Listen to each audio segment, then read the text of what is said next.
নমস্কার, একটি নতুন ভিডিওয় সকলকে স্বাগত জানাই।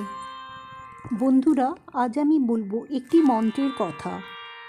এক বিশেষ মন্ত্র, হিন্দু ধর্মে যাকে সবচেয়ে শক্তিশালী হিসেবে চিহ্নিত করা হয়েছে। অবশ্য এখানে শক্তিশালী বলতে ফলদায়ককেই বলা হয়েছে, অর্থাৎ যে মন্ত্রপাঠ বা উচ্চারণের দ্বারা সর্বাধিক ফললাভ হয় সেই মন্ত্রকেই বলা হয়েছে। এই বিশেষ মন্ত্রোচ্চারণে ভক্তের বিশেষ মঙ্গল বা কৃপা লাভ তথা করুণা প্রাপ্তি হয় বলেই শাস্ত্রে বর্ণিত আছে। বর্তমানকালের এক অত্যন্ত পরিচিত, জনপ্রিয়, স্বনামধন্য আধ্যাত্মিক গুরু স্বামী প্রেমানন্দজির উপদেশ বাণীতেও আমরা এই বিশেষ মন্ত্রের উল্লেখ পাই। সেখানে তিনি বলেছেন, কাজের উদ্দেশ্যে বাড়ি থেকে বেরোনোর আগে এই মন্ত্র 11 বার পাঠ করতে হবে। যদি কোনো কারণে 11 বার পাঠ করা সম্ভবপর নাও হয়, তাহলে অন্তত 3, 5 বা 7 বার এটি পাঠ করা যেতে পারে। তাহলেও ফল মিলবে বলেই বিশ্বাস করা হয়।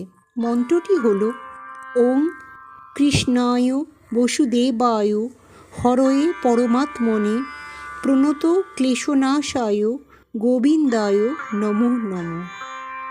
অর্থাৎ শ্রীকৃষ্ণ, যিনি বসুদেবের পুত্র, হরি ও পরমাত্মা এবং গোবিন্দ ভক্তদের সমস্ত কষ্ট, দুঃখ ও ক্লেশ দূর করেন, তার প্রতি আমরা প্রণাম জানাই।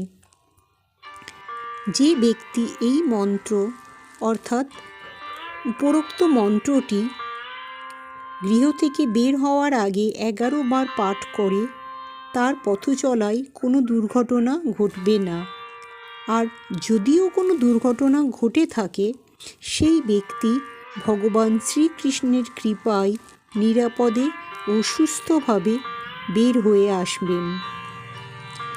অর্থাৎ এই মন্ত্রের জপে কেবল মানসিক শান্তিই মেলে তা নয়, বরং ভগবান শ্রীকৃষ্ণের আশীর্বাদে দৈনন্দিন জীবন ও যাত্রায় সুরক্ষা প্রদান করে। হরে কৃষ্ণ কৃষ্ণ কৃষ্ণ হরে হরে। জয় শ্রীকৃষ্ণ। রাধে রাধে।